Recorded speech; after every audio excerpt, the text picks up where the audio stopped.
Cuando pienso en mi infancia, el recuerdo más constante es el de mi madre peinándome el cabello frente al espejo mientras hablaba.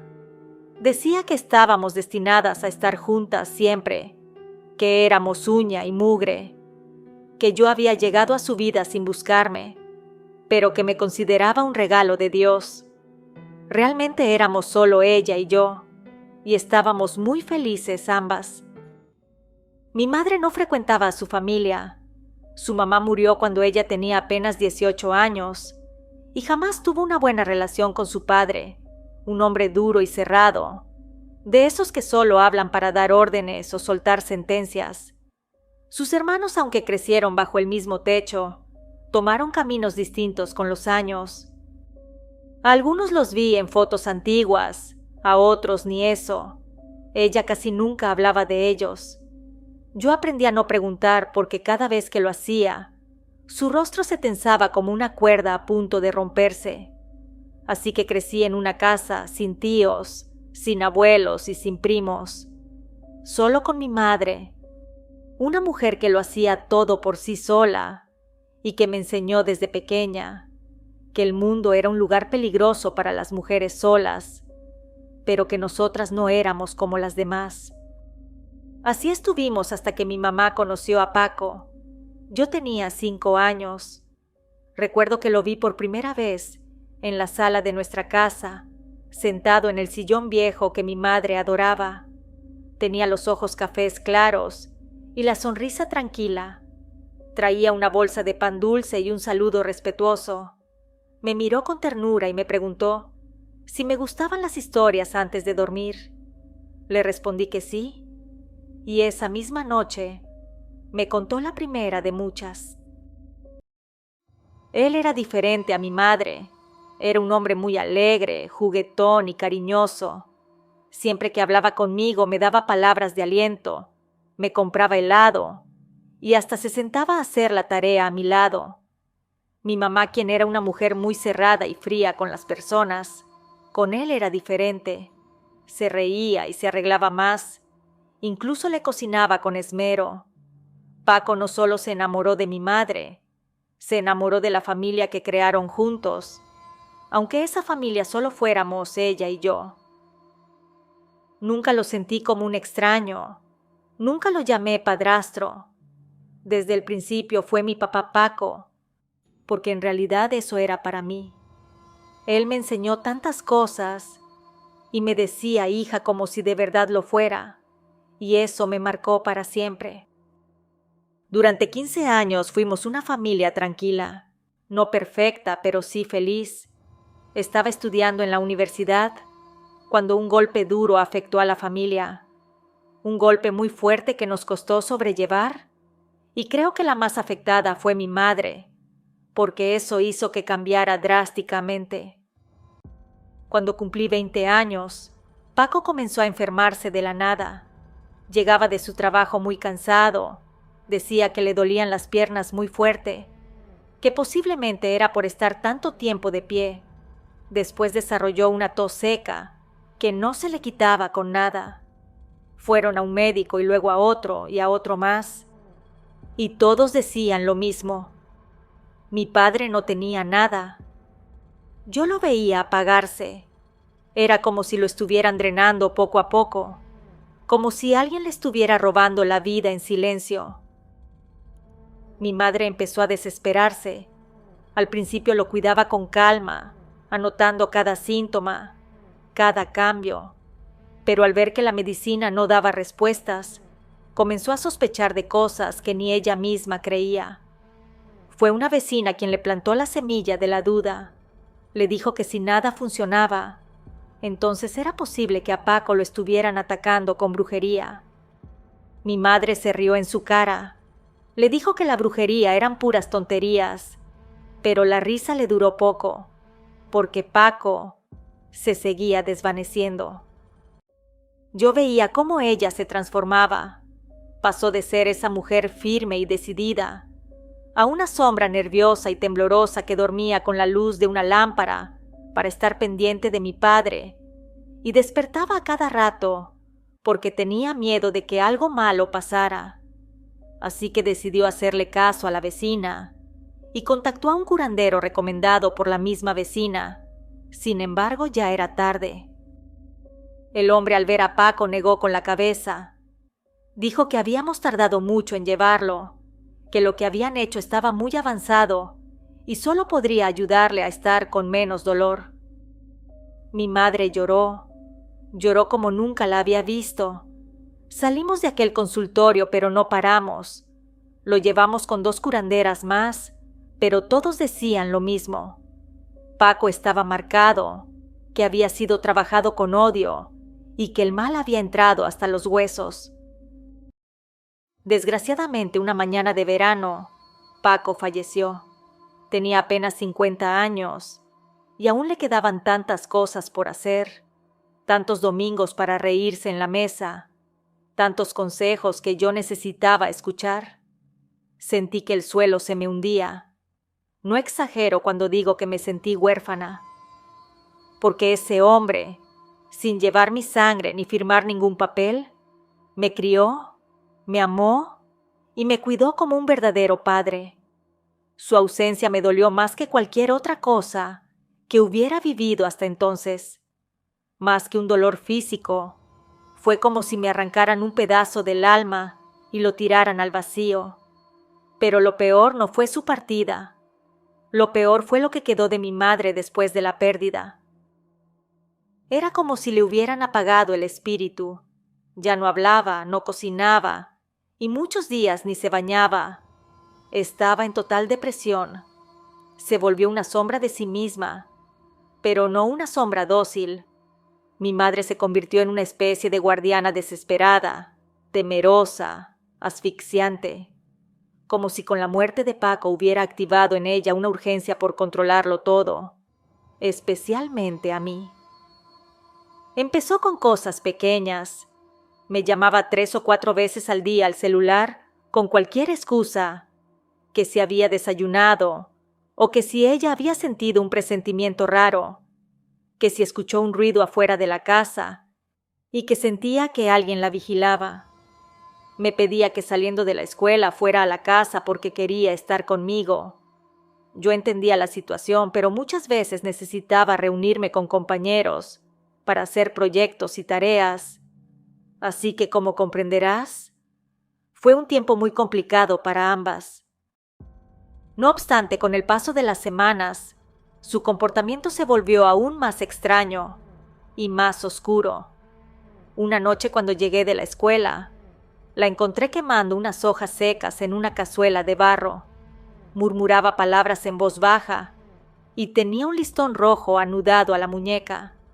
Le pregunté que qué estaba haciendo. Ella me miró y me dijo que me estaba protegiendo de todo mal, que según a mí también me querían hacer brujería. No era la primera vez que la sorprendía en algo así, pero cada vez era más evidente que se estaba metiendo hasta el fondo en ese mundo. Ya no solo consultaba curanderos, ahora iba a ver videntes, buscaba médiums, mujeres que según ella podían hablar con los muertos. Decía que necesitaba comunicarse con Paco, que sentía su presencia, que a veces lo oía llorar por las noches. Yo le tenía paciencia, la entendía. La pérdida la había marcado, y como muchos, se aferró a lo que pudiera ofrecerle consuelo. Pero con el tiempo, ese consuelo se convirtió en obsesión. Todo se agravó cuando decidí llevarle a mi primer novio formal para que lo conociera. Apenas lo vio, frunció el ceño. Cuando terminó la visita y se fue, ella se me acercó y me pidió que lo observara bien, que él no me convenía. Me dijo que seguramente me había hecho un amarre, que yo era mucha mujer para él y que además estaba feo. Me lo dijo así, sin filtros ni respeto. Yo trataba de explicarle que me gustaba, que me hacía feliz, que por favor no interfiriera, pero no servía de nada. Mi mamá insistía en que él solo quería aprovecharse de mí, que veía cosas raras en su mirada. Me incomodaba tanto que cada vez que él iba a casa, mi madre encontraba la forma de arruinar la visita. Al final terminamos la relación. Duramos apenas 5 meses. Con mi segundo novio pasó algo similar. Esta vez decidí no presentarlo tan rápido, pero cuando finalmente lo llevé, la historia se repitió. Lo descalificó, lo hizo sentir incómodo y me llenó de dudas. La relación duró 8 meses. Después de eso, pasaron años sin que yo volviera a intentar una relación seria, hasta que comencé a trabajar en una empresa de logística. Estaba enfocada en mi crecimiento profesional, mi vida sentimental estaba en pausa, hasta que conocí a Tadeo. Él era diferente, era muy educado, inteligente, con una tranquilidad que me daba paz. Me escuchaba con atención, me hablaba con respeto, y tenía esa mirada de hombre que sabe lo que quiere, sin necesidad de imponerse. Me hacía sentir que importaba y que era hermosa. Una noche, haciendo cuentas, entendí que llevaba casi 2 años sin pareja estable, por lo que decidí dar el siguiente paso. Con algo de miedo, pero también con esperanza, decidí llevarlo a casa para que mi madre lo conociera. Pensé ingenuamente que ya estaría más cuerda, o al menos más tranquila con los años. Para mi sorpresa, esa primera vez no dijo nada malo. Lo miró de arriba abajo, lo hizo pasar y le ofreció café. Al final de la velada me dijo con tono neutro que parecía un buen muchacho y que seguramente me iba a pedir matrimonio. Me reí diciéndole que no pensaba en eso, que recién lo estaba conociendo, pero que sí me gustaba mucho. Un mes más tarde, Tadeo y yo éramos novios. Me visitaba con frecuencia. Nos llevábamos bien y mi madre se mostraba extrañamente cordial. Estuvimos saliendo 1 año y medio, cuando me propuso ser su esposa. Me temblaban las manos cuando le dije que sí. Por primera vez en mucho tiempo me sentía segura, amada, ilusionada. Pero esa ilusión duró poco. A los 2 meses del compromiso, algo cambió. Empezamos a discutir por tonterías. Tadeo se volvió distante, irritable, como si algo lo estuviera empujando lejos de mí. Yo intentaba salvar lo nuestro, pero no funcionaba, hasta que finalmente un día decidimos terminar. Me sentí devastada. No era un simple rompimiento. Esta vez sí me dolió en el alma. A Tadeo lo amaba. Me quería casar con él y hacer una vida juntos. Mi madre apareció con ese consuelo tibio que siempre ofrecía, disfrazado de ternura pero cargado de cadenas invisibles.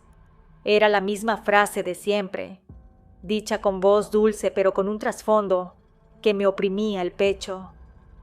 Que no me preocupara, que la tenía ella y que nosotras siempre estaríamos juntas. A raíz de esa separación fue cuando comenzó a volverse obsesiva conmigo. No en un arranque repentino, sino en una lenta y constante transformación. No había un solo detalle de mi vida que no le interesara. ¿A qué hora salía? ¿Qué comía? ¿Por qué no le contestaba de inmediato los mensajes? ¿Por qué me había tardado 10 minutos más en llegar a casa? Al principio lo justificaba. Me decía a mí misma que solo se preocupaba por mí, que aún estaba frágil, que con el tiempo volvería a ser la mujer fuerte que alguna vez conocí. No obstante, ese momento nunca llegó. Yo también comencé a cambiar sin darme cuenta. Poco a poco dejé de hacer planes propios. Dejé de salir con amigas, dejé de ir a cafés, a reuniones, incluso a la iglesia. Mis días se redujeron a trabajar y volver a casa, automáticamente sin alegría ni rebeldía, como una rutina mecanizada. Cuando tenía días libres, mi madre ya había preparado algo. Ir al mercado, acompañarla a ver a una señora que le leía el tarot, visitar la tumba de Paco y otras cosas que le agradaba. Y yo iba, siempre iba, porque decir que no era abrir la caja de los reproches. Después de todo me repetía a mí misma que era mi madre, Ella me había criado sola y me amaba. Lo más triste es que empecé a olvidar lo que quería yo. Ya no soñaba con viajar, ni con formar una familia, ni con independizarme. Mi vida se convirtió en una prolongación de la suya. Salía con ella, comía con ella, dormía en la habitación contigua a la suya. Yo, que alguna vez soñé con tener un hogar propio, me había convertido en su sombra obediente. Y ella, mientras tanto, profundizaba más y más en ese mundo invisible de energías, de brujas, de veladoras encendidas a medianoche. Había días en que el aire de la casa olía a incienso, ruda y albahaca. Otros en los que me pedía que me bañara con hierbas, que rezara con ella frente a una vela, que no aceptara nada de nadie por si traía energía negativa.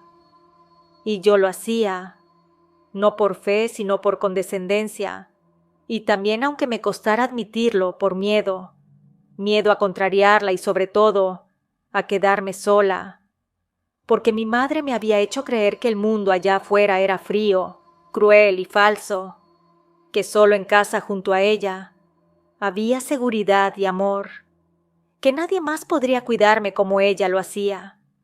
Y así estuve viviendo durante años, envuelta en esa rutina asfixiante. Me levantaba, trabajaba, regresaba a casa, y ahí estaba ella, con su mirada atenta, con sus preguntas, con sus planes para las dos, como si fuera mi sombra. Hasta que un día, una compañera del trabajo llamada Carmen se me acercó.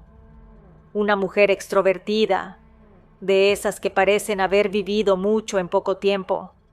Me miró y me dijo que yo era joven, atractiva, que muchos compañeros me consideraban hermosa, pero que ella sentía que yo repelía a la gente.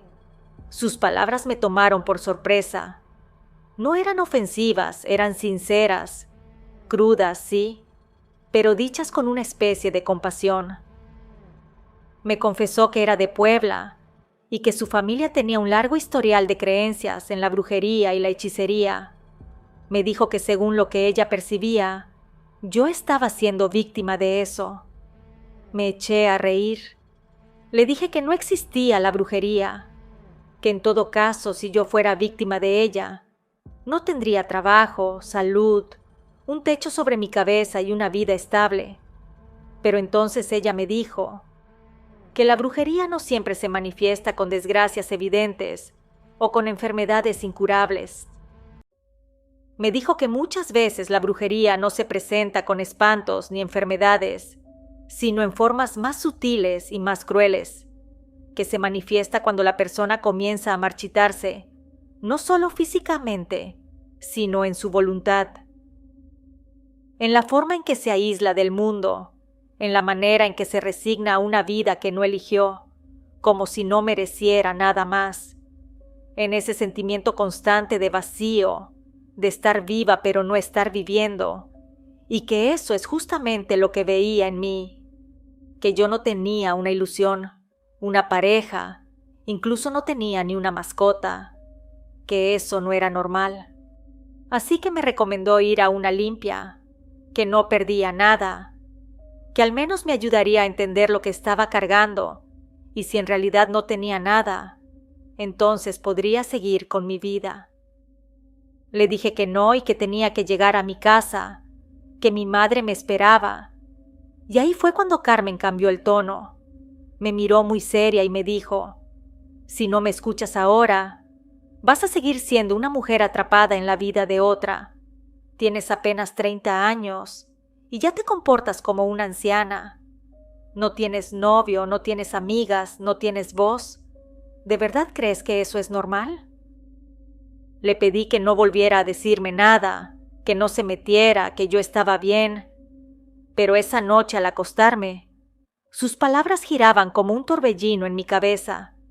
Cerraba los ojos y escuchaba su voz repitiendo lo mismo: no tienes vida propia. Me levanté de la cama con el corazón apretado y encendí la luz. Me acerqué al espejo y entonces me fijé con más detalle. No solo me veía mayor, Me sentía mayor. Había envejecido en mi forma de vestir, en mi postura, en mi mirada cansada. No era el reflejo de una mujer de 30, era el reflejo de alguien que había renunciado a sí misma. Pasaron 5 días en los que no pude sacarme de la mente aquella conversación, hasta que sin pensarlo demasiado, le escribí a Carmen. Le dije que aceptaba, que me llevara a donde quisiera, que no quería seguir viviendo así. Ella me citó el sábado siguiente, me recogió en su auto y nos dirigimos a una colonia lejana al sur de la ciudad, donde vivía una curandera de la que nunca había oído hablar. No le dije nada a mi madre, no tenía valor. Durante todo el trayecto mi teléfono no paraba de sonar. Llamadas, mensajes, audios. Mi mamá lo presentía. Era como si algo en su interior supiera que estaba perdiendo el control que tanto le había costado mantener. Carmen me pidió que no le dijera nada, que no me dejara convencer de regresar a casa. Así que le respondí a mi madre que había salido a tomar un café con Carmen. Su molestia fue inmediata. Me reclamó. Me dijo que no confiaba en esa mujer, que por qué no la había invitado a ella también. Yo decidí apagar el teléfono para que no molestara más y seguí con el plan. Y esa decisión aparentemente simple sería el inicio de algo que jamás imaginé. El comienzo de una verdad incómoda pero necesaria. La casa de la curandera quedaba al final de una colonia antigua. Al llegar, una mujer nos abrió la puerta. Se presentó diciendo que su nombre era Manuela y con una sonrisa amable me hizo pasar a una sala pequeña donde trabajaba con energías. Sin perder tiempo me explicó que antes de cualquier limpieza o rompimiento de brujería, debía revisar cómo estaba mi salud espiritual. Me dijo que cargaba un gran dolor, que había perdido a un ser muy querido, alguien que no era mi padre biológico, pero que me había amado como si lo fuera. Lo describió como un hombre bueno, enfermo no de cuerpo sino del alma, y que su muerte no había sido obra del destino, ni de una enfermedad médica, sino de la maldad humana.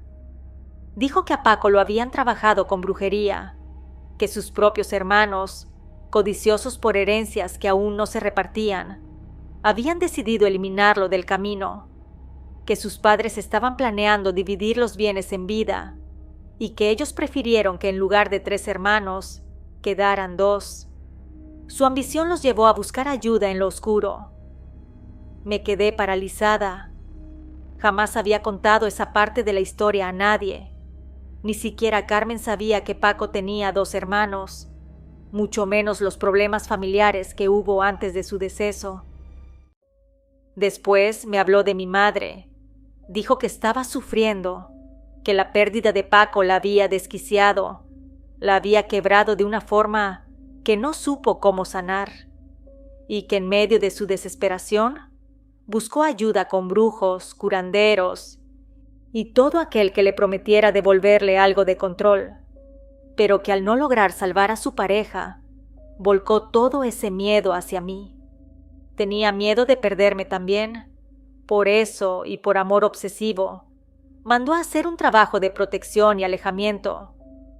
Protección para que nadie me hiciera daño, y alejamiento para que nadie se acercara a mí, para que yo siempre estuviera bajo el techo de mi madre y estemos juntas para siempre. Según la curandera, el hechizo que mi mamá había pedido era poderoso, pero no maligno. No buscaba mi ruina, sino mantenerme en una burbuja emocional, donde no creciera, no deseara y no amara a nadie más, donde el mundo me pareciera hostil y solo ella fuera mi refugio. Eso explicaba mi aislamiento, mi falta de interés por nuevas relaciones, mis constantes regresos a casa, como una niña obediente que no sabe cómo vivir sin su madre. El ritual de limpieza fue intenso. Cuando finalizó sentí el cuerpo pesado. Me dijo que aún no estaba libre del todo, pero que había dado un paso importante, que el hechizo podía romperse porque no se hizo con maldad, sino con una forma torcida de amor, que yo no estaba maldita ni condenada, solo atrapada en un lazo enfermizo de mi madre. Pero me advirtió algo más.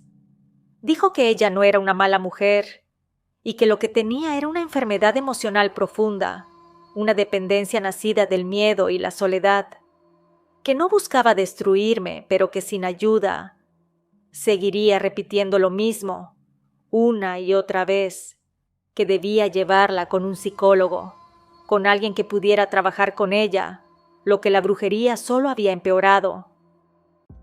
La curandera me entregó un pequeño amuleto envuelto en una tela blanca, con un nudo dorado bien apretado. Me explicó que era una protección sencilla, pero efectiva, algo que debía llevar conmigo en todo momento durante las siguientes semanas, mientras que ella, desde su altar, finalizaba el trabajo de rompimiento. También me recetó unos baños especiales que debía preparar en casa 3 veces por semana y rezando una oración que me enseñó ahí mismo. Pero lo más importante no fue el amuleto ni los baños, fue lo que me dijo antes de despedirnos. Me dijo que si realmente quería liberarme del todo, debía hablar con mi madre, sin pelear ni reprochar, solo hablar con verdad, y que si estaba dispuesta, podía llevarla con ella. La recibiría con el mismo respeto con el que me había recibido a mí. Me dijo que hay muchas personas charlatanas que se dicen brujos, sanadores, guías espirituales, pero solo juegan con la necesidad de los demás. Algunos estafan y otros manipulan, que les dicen a sus clientes que deben ir cada semana, que tienen que llevarles ofrendas para alimentar a sus santos o entidades, que si no lo hacen, el mal se les regresará o se multiplicará, y así los tienen atados, no con cuerdas, sino con miedo. Había leído sobre eso alguna vez, de gente que se endeuda o se arruina económicamente por seguir esos rituales eternos. Personas con buena fe que terminan arrastradas a un mundo oscuro, no por la brujería en sí, sino por el abuso de quienes saben manejar el dolor ajeno como moneda. La curandera no prometía milagros ni eternas cadenas de consultas, solo buscaba cerrar ciclos, liberar ataduras y ayudar a sanar. Salí de ahí distinta, no curada del todo, pero sí más consciente. Esa misma noche hablé con mi madre. No fue una conversación fácil. Se quebró frente a mí como nunca la había visto. Dijo que todo lo que había hecho fue por amor y por temor a quedarse sola. Le dije que aunque entendía su dolor, no podía seguir justificando mi encierro con su miedo, que yo no tenía amigos ni tenía pareja, que los años habían pasado y que yo me había quedado atrás, que vivía entre trabajo y casa, como si no mereciera más que eso, y simplemente no era justo. Los días siguientes fueron un reto. No todo fue comprensión y abrazos. Hubo silencios incómodos, pequeñas resistencias y momentos de confusión. La llevé con un psicólogo y también regresamos juntas con la curandera. Ella no puso resistencia, tal vez porque en el fondo sabía que algo no estaba bien. Y yo, poco a poco, empecé a despertar de ese largo letargo en el que había vivido tanto tiempo. Cuando cumplí 34 años, el destino me sorprendió. Me reencontré con mi exnovio, aquel con el que estuve a punto de casarme años atrás. Empezamos a frecuentarnos. Él tampoco se había casado y me confesó que nunca entendió por qué nos separamos si él aún me amaba. 6 meses después me pidió matrimonio y esta vez nada nos detuvo. Nos casamos en una ceremonia íntima, sin pretensiones, pero con mucha emoción. Hoy, 14 años después, seguimos juntos. Tenemos 3 hijos que llenan la casa de risas, gritos y amor. Y mi madre, ahora abuela, los adora con una ternura que a veces me emociona hasta las lágrimas. Ella no volvió a casarse. Dice que todavía ama a Paco y que ningún hombre ha podido igualarlo, pero sinceramente la veo feliz. tomó clases de arte, así que pinta y hace manualidades hermosas que vende con orgullo. Ha encontrado un propósito, una calma, una paz que antes no tenía. Yo he perdonado a mi madre de corazón, y para nosotras, esa cruda experiencia con la brujería ha quedado atrás. Si te ha agradado esta historia, no dudes darle tu like y compartirla. Pronto te daré una sorpresa, así que suscríbete para que no te la pierdas. Nos escuchamos pronto. ¿Y tú? ¿Vives con el miedo?